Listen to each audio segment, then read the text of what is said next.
Buenas tardes a todos, bienvenidos a Findes. Son las 18 horas, día 28 de enero. 18 de enero, discúlpenme ustedes.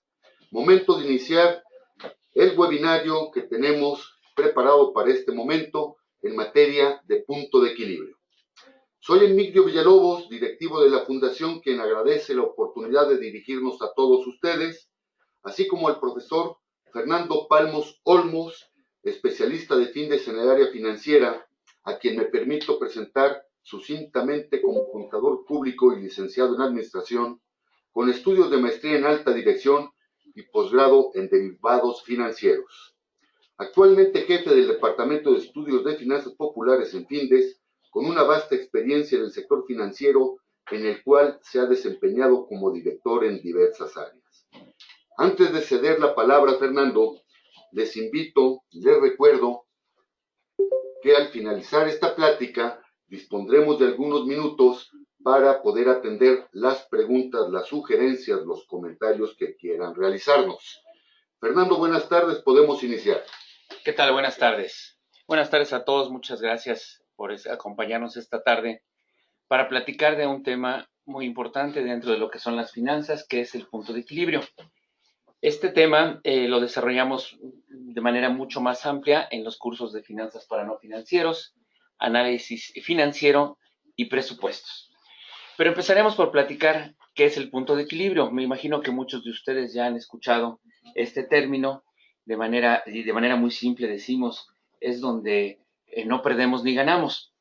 Pero como definición, podemos decir que el punto de equilibrio es aquel nivel de operaciones en el que los ingresos son iguales a los costos y gastos. También se puede decir que es el volumen mínimo de ventas que debe de lograrse para comenzar, a obtener utilidades. ¿Esto qué significa? Significa entonces que a un cierto nivel de ventas o de unidades producidas y vendidas es el punto en el cual las empresas ya cubrieron tanto sus costos variables como sus costos fijos. Por lo mismo se dice que a partir de que se llega a ese nivel de ventas o de unidades producidas y vendidas, la siguiente unidad adicional ya va a producir utilidades. También financieramente decimos que es el punto en el que la utilidad de operación, que se conoce también como EBIT por sus siglas en inglés, es igual a cero. Podemos decir entonces que en este punto se igualan los ingresos y los egresos de las empresas y que a partir de rebasar ese punto en el nivel de ventas, las empresas empiezan a generar utilidades. Es una herramienta sumamente útil, ya que a través de ella se pueden efectuar pronósticos de utilidades a corto plazo, en función del volumen de ventas, porque permite presupuestar muy fácilmente los gastos a cualquier nivel que opere el negocio. Es entonces una herramienta de presupuestos. El punto de equilibrio se considera dentro del herramental que se utiliza para la planeación financiera a corto plazo y es un punto fundamental para la elaboración del presupuesto operativo, ya que en él podemos identificar los gastos de manera muy particular y también nos permite desarrollar un escenario de los diferentes niveles de ventas y ahí podemos ya calcular los diferentes puntos de equilibrio que vamos a platicar más adelante. Podemos decir entonces, en conclusión, que el punto de equilibrio es el nivel en que la contribución marginal es suficiente solo para cubrir los gastos y costos fijos, quedando como resultado de la operación cero utilidades. En el punto de equilibrio incorporamos un término que es la contribución marginal. Cuando hablamos de estado de resultados, hablamos de ventas menos costos de ventas igual a utilidad bruta. Pero cuando hablamos de contribución marginal, ya nos estamos refiriendo al punto de equilibrio. Para utilizar esta herramienta, hay una serie de requerimientos, los cuales vamos a señalar. El primero de ellos se refiere a los inventarios. Se deben de considerar que estos permanecerán constantes, o que sus variaciones no serán relevantes durante la operación de la empresa. Es decir, se estima que la cantidad que se produzca será la que se venda, sin dejar unidades adicionales en inventarios. En caso contrario, no se alcanzará el equilibrio en los flujos de efectivo. Este modelo da por supuesto que las unidades producidas se venden en el mismo periodo. Y es la forma en la que está estructurado este modelo. Con esto que queremos decir, no tenemos un stock de inventarios en el cual ya se realizaron erogaciones para producirlo y mantenerlo. El modelo lo que hace es, lo que se produce, se vende. Otro de los requisitos para que este modelo sea útil y objetivo es que la contabilidad debe de darse por costeo directo o marginal en lugar del método de costeo absorbente. Esto es para poder identificar los costos fijos y los costos variables. Como fundamento del costeo directo, se deberá hacer una separación de costos fijos y gastos variables. Y también otro requerimiento es que la determinación de la utilidad o contribución marginal se da por cada unidad producida y vendida. ¿Qué tenemos entonces? Los elementos base que se utilizan para el punto de equilibrio son las ventas, son los costos variables y los costos fijos, lo que implica, por supuesto, una separación a través del costeo de costos variables y costos fijos por unidad producida y vendida. La diferencia entre las ventas, el producto de las ventas, menos los costos variables y los costos fijos, nos va a dar la utilidad. Aquí podemos apreciar que en forma de ecuación tendríamos la siguiente expresión, que las unidades producidas y vendidas menos el costo de ventas por unidad menos los costos fijos totales deben de ser igual a cero. En el momento en que se logra esa igualdad, hemos encontrado el punto de equilibrio. De acuerdo a la fórmula que vimos en la lámina anterior, me voy a regresar para que la podamos ver. El PBU se refiere al precio de venta por unidad, CBU se refiere al costo de ventas por unidad o costo variable y el CFT se refiere al costo fijo total, siendo Q el número de unidades que es el que tenemos que determinar para llegar al punto de equilibrio. Comenté hace un momento que se incorpora un término cuando hablamos de punto de equilibrio, y este es el margen de contribución. Quizá sea el tema o el punto más importante dentro de lo que es la determinación del punto de equilibrio. ¿Qué representa este? Es igual a los ingresos por ventas menos todos los costos que varían respecto de un factor de costo relacionado con la producción. Por lo que entonces el margen de contribución es el precio de venta por cada unidad al cual se le restan los costos variables y el resultado es el margen de contribución. Comentamos también hace un momento que la diferencia con un estado de resultados es que en el estado de resultados nosotros tenemos ventas menos costos de ventas igual a utilidad bruta. Pero en el costo de ventas hay tanto costos fijos como costos variables. Y cuando hablamos de punto de equilibrio, la diferencia fundamental es que únicamente vamos a considerar los costos variables. Y al restárselo al precio de venta, llegamos a este término margen de contribución. El modelo normalmente se maneja y las cifras las vamos determinando por cada unidad. El término de margen de contribución también obedece a que lo debemos de ver como un porcentaje. Nosotros vamos a obtener una cifra monetaria, que es la diferencia entre el precio de ventas menos el costo variable, y ese importe diferencial entre estos dos conceptos lo convertimos en un porcentaje, y en ese momento ya tenemos un margen de contribución. Vamos a ver la fórmula que hace un momento comentamos a través del método gráfico. Del lado izquierdo vamos a tener los gastos y vamos a tener en este eje las unidades producidas y vendidas. Es conveniente aclarar que también aquí se puede poner el monto de ventas en pesos. Depende la fórmula que empleemos. Más adelante vamos a ver cómo determinar el punto de equilibrio por número de unidades producidas y cómo determinar el punto de equilibrio por monto de ventas. Pero tenemos entonces de este lado los gastos y la producción en unidades. Y los gastos variables se consideran como una recta, la cual va a tener una pendiente en función de el porcentaje que representen de cada unidad vendida.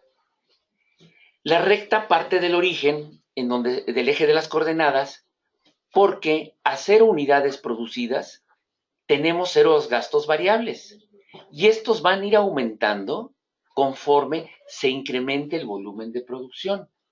¿Esto qué quiere decir?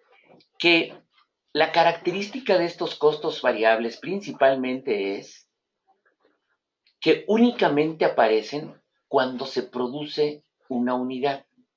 Si no hay ninguna unidad producida, el costo variable es igual a 0.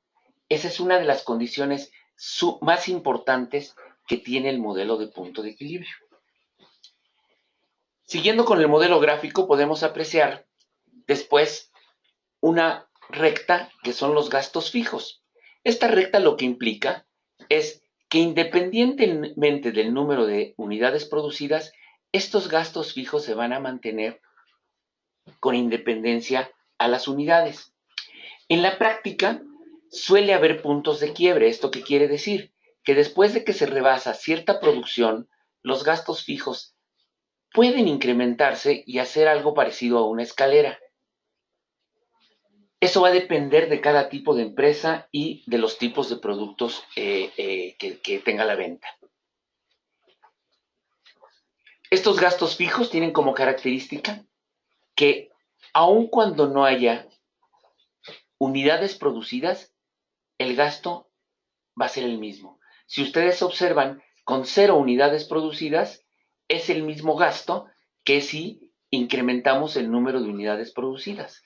Por eso se le denomina gasto fijo. Aquí podemos ver ahora los dos elementos que comentamos en la gráfica anterior. Si ustedes observan, tenemos los gastos, tenemos las producciones, las unidades producidas, tenemos esta línea horizontal que son los gastos fijos y tenemos los gastos variables, los cuales empiezan en el origen. El modelo de punto de equilibrio, observándolo gráficamente, podemos ver que esta recta de gastos variables, si la trasladamos al origen en donde empiezan los gastos fijos, entonces tenemos una recta, una línea recta con una cierta pendiente que corresponde ahora ya a los gastos totales. Y la diferencia de los gastos fijos hasta los gastos totales es el rango de los costos variables. Lo que estamos haciendo es que estos gastos totales ya implican una sumatoria de los gastos fijos a los gastos variables que tenemos en esta línea recta. Gráficamente, entonces, ahora ya tenemos los gastos totales incorporados a nuestra gráfica. Se grafica a continuación la curva de ingresos totales, las cuales se inician en el origen del eje de coordenadas, ya que en algún momento existen o pueden existir 0 pesos de ventas. Ahora vamos a tener una recta que representa los ingresos totales. Obviamente aquí ahora tenemos que por 0 unidades vendidas tendríamos 0 ingresos y que conforme vamos teniendo unidades producidas y vendidas, el ingreso se va incrementando. Al momento en que conjuntamos todas estas variables en el modelo, vamos a obtener y vamos a poder observar en forma gráfica el punto de equilibrio. Como comentamos anteriormente, ahora en color rojo aparecen los costos totales, que es la suma de los costos fijos más los costos variables. Y ahora, ya incorporando los ingresos totales, nosotros podemos apreciar que hay un punto en el cual la recta de los ingresos cruza a la recta de los costos totales. Ese punto es el punto de equilibrio cuando lo observamos y lo determinamos en forma gráfica. Aquí podemos observar claramente que hemos llegado al punto de equilibrio. A partir de la siguiente unidad producida, ya entramos en lo que se le llama zona de utilidades. Solamente en el momento en que producimos la siguiente unidad. En ese momento ya estamos en esta zona de utilidad. Caso contrario, cuando no hemos llegado a este número de unidades producidas, entonces estamos en la zona de pérdida.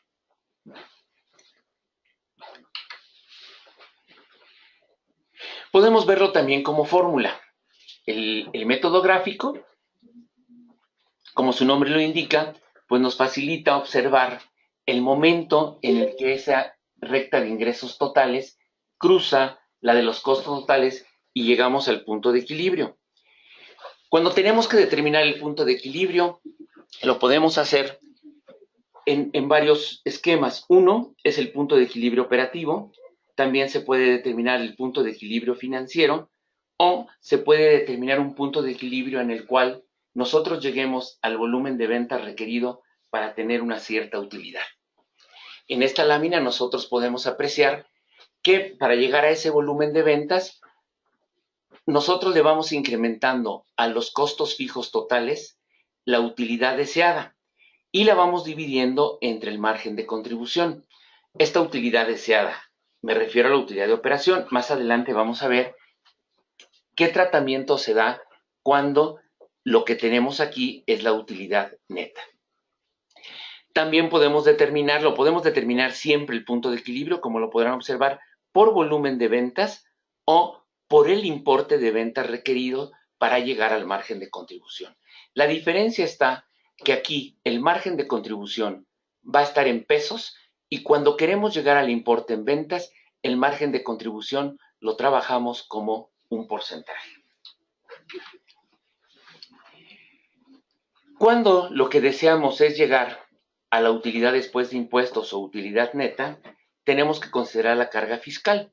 Y en este caso, a nuestra fórmula le vamos a incorporar la utilidad neta dividido entre 1 menos tasa fiscal.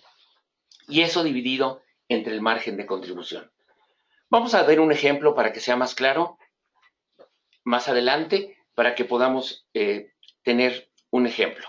Aquí lo vamos a ver numéricamente.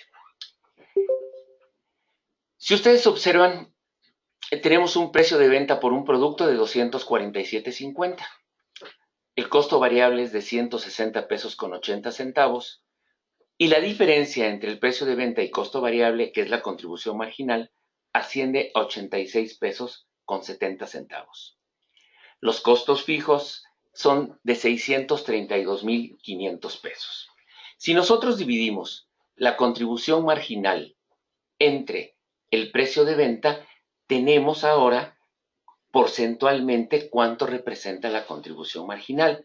Recuerden ustedes que podemos trabajar la contribución marginal en pesos o la podemos trabajar como porcentaje, dependiendo el tipo de punto de equilibrio que queramos determinar. Si vemos, la determinación del punto de equilibrio es muy sencilla. Los 632.500, que son nuestros gastos fijos, los vamos a dividir entre la contribución marginal en pesos. Cuando trabajamos con pesos, el resultado que vamos a obtener del punto de equilibrio está representado por unidades producidas y vendidas. En este caso, en nuestro ejemplo, El punto de equilibrio se encuentra en 7,295,27 unidades. Al momento en que nosotros lleguemos a estas unidades producidas y vendidas, podemos cubrir los costos variables y podemos cubrir estos 632,500 pesos de los costos fijos. Si lo que deseamos es llegar al punto de equilibrio en pesos, aquí lo podemos observar.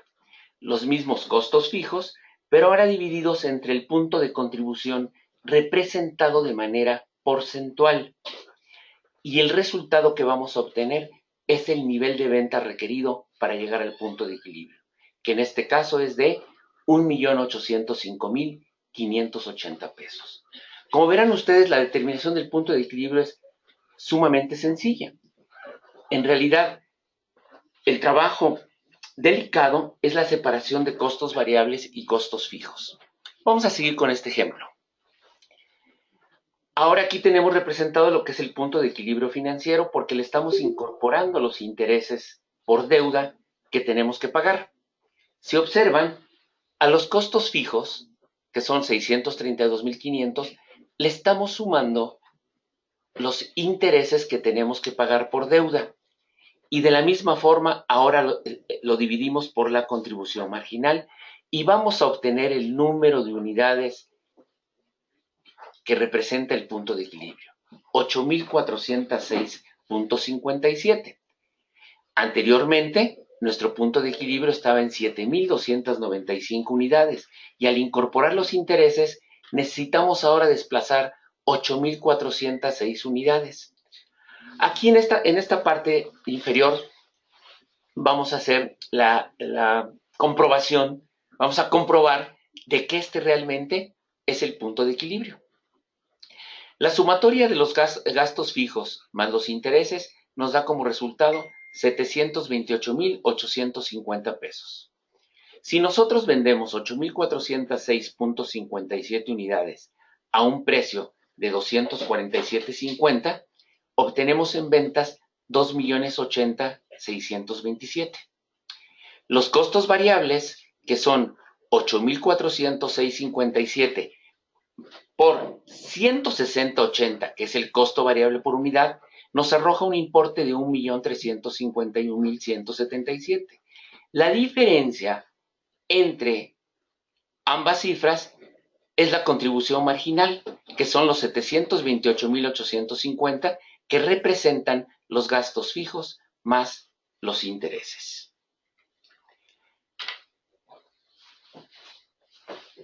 Como podrán ustedes observar entonces, nosotros podemos determinar el punto de equilibrio operativo y el punto de equilibrio financiero.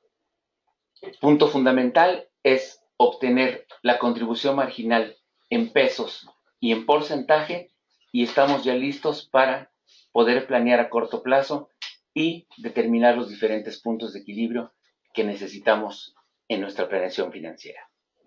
Fernando, muchas gracias. Vamos a dar lugar a la atención de preguntas que los participantes nos puedan realizar. Claro. Sí, con todo gusto. Aquí tenemos el caso de Jorge Méndez. Jorge, gracias por su participación. Jorge nos pregunta, ¿cómo segregar, cómo identificar los costos variables? ¿Podría abundar? Sí, los costos variables son aquellos que van relacionados directamente al producto o servicio que se va a vender. Esto es que el erogar ese costo es estrictamente necesario para poder generar un servicio o para poder producir cualquier producto. Debe de estar asociado directamente al producto. Si no, no puede estar considerado dentro de los costos variables. Gracias, Fernando. Procedamos a atender a Laura Hernández. Laura, buenas tardes. Gracias por tu participación. Laura nos pregunta, ¿la publicidad se debe prorratear en las unidades vendidas para asignar a este resultado al costo variable de un producto? Va a depender de la actividad que desarrolle la empresa. ¿Qué quiero decir con esto?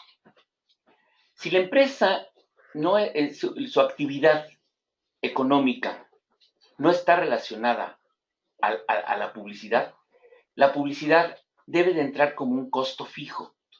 ¿Por qué? Porque la publicidad no está relacionada al producto que se va a vender. Dicho de otra forma, nosotros podemos tener gastos de publicidad un mes y a lo mejor no vendemos. Y entonces, si lo pongo como costo variable, no habría unidades a cuáles prorratearlas. Siendo así, entonces, los gastos de publicidad deben de convertirse en un gasto fijo. Gracias, Fernando. Jorge Zúñiga, buenas tardes, Jorge. Nos pregunta, cuando se tienen varios productos, ¿cómo se implementa este modelo? Bien, excelente pregunta, porque ahorita, como lo hemos comentado de manera muy directa y lo hemos platicado, es solamente con un producto.